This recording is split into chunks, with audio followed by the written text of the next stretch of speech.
Dear students, অষ্টম শ্রেণী পরিমিতি অধ্যায় 11 অনুশীলনী 11.1 কোশ্চেন নাম্বার 1 to 3।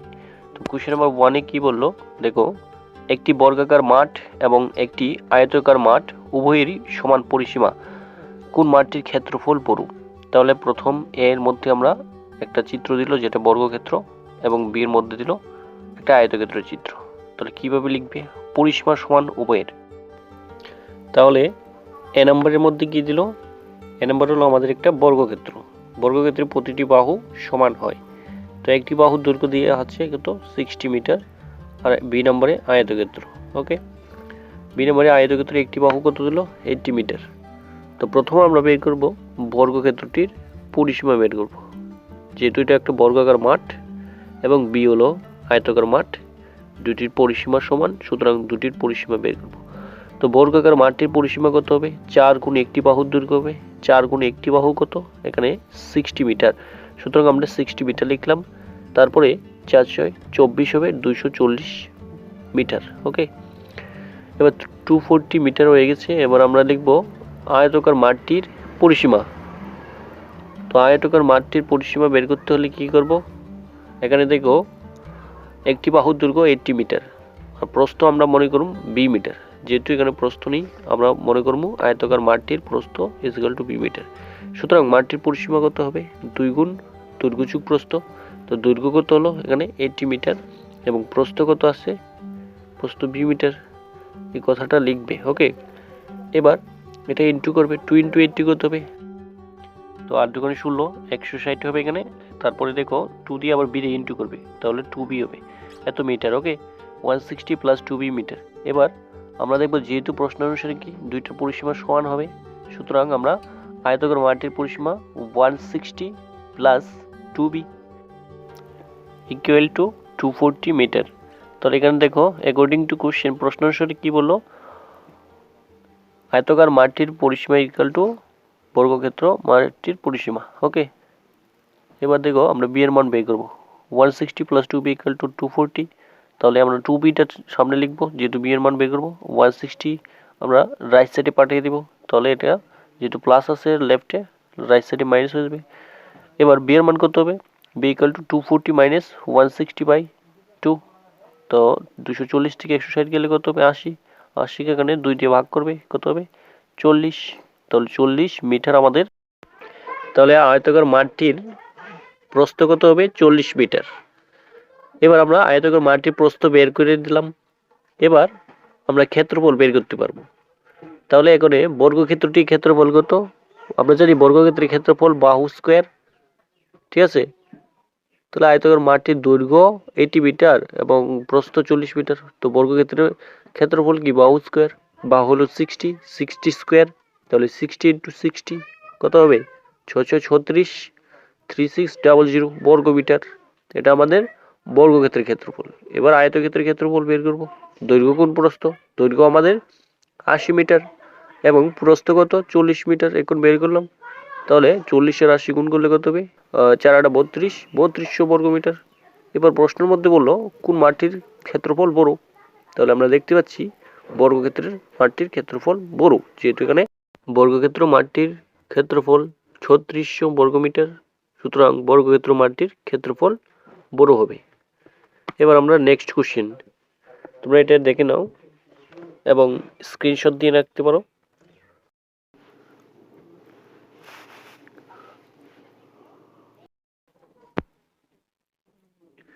এবার কোশ্চেন নাম্বার 2। কোশ্চেন নাম্বার 2 দেখো কি লিখলাম।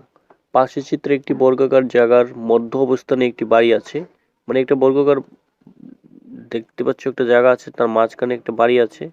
এবার বলছে এখানে বাড়িটির চারদিকে একটি বাগানের নকশা দেখানো হচ্ছে। বাগান তৈরি করতে 1 বর্গ মিটার, প্রতি বর্গ মিটারে 550 টাকা খরচ হলে বাগান তৈরি করতে মোট খরচ কত হবে? তাহলে আমরা কিভাবে লিখব? প্রথম বাগান তৈরি করতে খরচ হলে আমরা বাগানের ক্ষেত্রফলটা বের করব। তাহলে টোটাল যে বর্গাকার জায়গা আছে সবটা ক্ষেত্রফল থেকে আমরা ভিতরের বাড়িটার ক্ষেত্রফল বাদ দিয়ে দিব। তাহলে প্রথম আমরা কি লিখব? বর্গাকার জায়গাটির ক্ষেত্রফল, সম্পূর্ণ ক্ষেত্রফল বের করব। ওকে, প্রতি বাহুর দৈর্ঘ্য কত আছে? 25 মিটার করে। ওকে, তাহলে এই 25 মিটারের ক্ষেত্রফল বের করে ভেতরে যে বাড়িটা আছে শুধু বসে আছে এই বাড়িটার ক্ষেত্রফল বাদ দিয়ে দিব। ওকে, এখানে দেখতে পাচ্ছ তোমরা যে কালার করা অংশ আছে সেটা হচ্ছে বাগানের ক্ষেত্রফল। এই বাগানের ক্ষেত্রফল বের করব। যেহেতু আমরা সম্পূর্ণ অংশ হচ্ছে 25 × 25 625 আসবে গুণ করি, তাহলে সম্পূর্ণ বাগানের ক্ষেত্রফল হবে, বাগান সহ বাড়ি এবং মাঠের ক্ষেত্রফল কত হবে, বাগান সহ বাড়িটার ক্ষেত্রফল কত হবে 25 × 25, কারণ এটা একটা বর্গক্ষেত্র, তো বর্গক্ষেত্রের ক্ষেত্রফল বাহু ইন্টু বাহু। সো আনসার দেখো কিভাবে লেখা হবে। তাহলে প্রথম লিখবে এখানে বর্গাকার জায়গাটির প্রতি বাহুর দৈর্ঘ্য দেওয়া আছে কত, 25 মিটার দেওয়া আছে। ওকে, তাহলে আমরা প্রথমে বর্গক্ষেত্রটির ক্ষেত্রফল বের করব বাড়ি সহ। দেখতে পাচ্ছি আমরা প্রথমে বাড়ি সহ যে বর্গাকার জায়গা আছে সেটার দৈর্ঘ্য হলো আমাদের 25 মিটার। সুতরাং ক্ষেত্রফল কত হবে, ক্ষেত্রফল হবে 25 স্কোয়ার, বাহু স্কোয়ার যেহেতু বর্গক্ষেত্রের ক্ষেত্রফল, তাহলে হবে 25 × 25 625। 625 বর্গ মিটার আমাদের দেখতে পাচ্ছ তোমরা সম্পূর্ণ বাগানটির ক্ষেত্রফল প্লাস বাড়িটির ক্ষেত্রফল, সম্পূর্ণ ক্ষেত্রফল। ওকে, এবার আমরা বাড়িটির ক্ষেত্রফল বের করে বাদ দিয়ে দিব সম্পূর্ণ থেকে, তাহলে বাগানের ক্ষেত্রফল আসবে। বাড়িটির দৈর্ঘ্য প্রস্থ দেখতে পাচ্ছ, দৈর্ঘ্য হচ্ছে 20, প্রস্থ হচ্ছে 15, তো বাড়িটির ক্ষেত্রফল কত হবে, দৈর্ঘ্য গুণ প্রস্থ, তাহলে 20 × 15, তাহলে কত হবে 15 দোকানে 30 আর একটা শূন্য দেবে 300 বর্গ মিটার। এবার বাড়িটির ক্ষেত্রফল হলো 300 বর্গ মিটার, আর সম্পূর্ণ অংশের ক্ষেত্রফল আমাদের কত আসলো, সম্পূর্ণ অংশের ক্ষেত্রফল কত 625 বর্গ মিটার। এবার বাগানটির ক্ষেত্রফল কত হবে, সম্পূর্ণ ক্ষেত্রফল থেকে যে বাড়িটার ক্ষেত্রফল আছে সেটা বাদ দিয়ে দিবি। ওকে, বিয়োগ করে দিবি, দেখতে পাচ্ছ তোমরা এখানে। তাহলে সম্পূর্ণ অংশ থেকে বাড়িটার ক্ষেত্রফল বের করে দিলে কত হবে 325 বর্গ মিটার, এটা হচ্ছে আমাদের বাগানটির ক্ষেত্রফল। তারপরে দেখো প্রশ্নের মধ্যে বলে দিচ্ছে প্রতি বর্গ মিটারে, মানে বাগান তৈরি করতে 1 বর্গ মিটারে খরচ কত টাকা হয় 550 টাকা। তো আমাদের বাগানটির ক্ষেত্রফল হলো 325 বর্গ মিটার, তাহলে 325 বর্গ মিটার বাগান তৈরি করতে খরচ হবে 325 × 550 টাকা। তাহলে আমাদের এটা ইন্টু করবে, ইন্টু করলে 17,875 টাকা, এটা আমাদের আনসার হয়ে যাবে। তাহলে কোশ্চেন এখানে সমাপ্ত হয়ে গেল, কোশ্চেন নাম্বার 2। এবার আমরা কোশ্চেন নাম্বার 3-তে যাব। তো কোশ্চেন নাম্বার 3টা দেখো কি বললো এখানে। প্রথমে তোমরা কোশ্চেনটা ভালো করে পড়বে, তারপরে সমাধান করবে। ওকে, একটি বাগানের মাঝের দিকটা একটি আয়তক্ষেত্র এবং অপর দুই প্রান্ত অর্ধবৃত্তাকার, বাগানটির ক্ষেত্রফল এবং পরিসীমা বের করো। তাহলে আমাদের এখানে এই জাতীয় একটা অংশ দিল যে মিডল অংশটা কি আয়তক্ষেত্র আর সাইডে কি আছে দুইটা অর্ধবৃত্ত আছে। আমাদের এখানে একটা সংকেত বলে দিচ্ছে যে বাগানের আয়তাকার অংশের দৈর্ঘ্য দিয়েছে 20 থেকে 3.5 প্লাস 3.5 মাইনাস করবো। ওকে, এটা মিটার বলে দিচ্ছে। তো দেখো কোশ্চেনটা কিভাবে লিখবে। প্রথমে আমরা লিখবো একটা চিত্র, লিখবে এখানে যেমন আছে তেমন লিখবে একটা চিত্র, যে মিডল অংশটা একটা আয়তক্ষেত্র, এই আয়তক্ষেত্রটির দৈর্ঘ্য দেওয়া আছে কত, দৈর্ঘ্য বলে দিচ্ছে এখানে কত 20 মিটার। ওকে, এই সম্পূর্ণ অংশের দৈর্ঘ্য হচ্ছে 20 মিটার।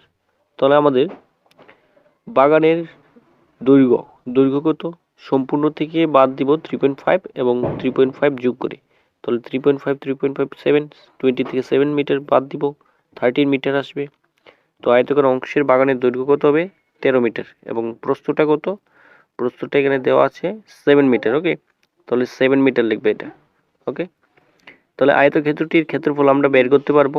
মিডলের বাগানটির দৈর্ঘ্য 13 মিটার, প্রস্থ কত 7 মিটার আয়তকার অংশে, তাহলে মাঝের যে আয়তকার অংশ আছে সেটা ক্ষেত্রফল হবে দৈর্ঘ্য গুণ প্রস্থ, এখানে 13 × 7 91 বর্গ মিটার।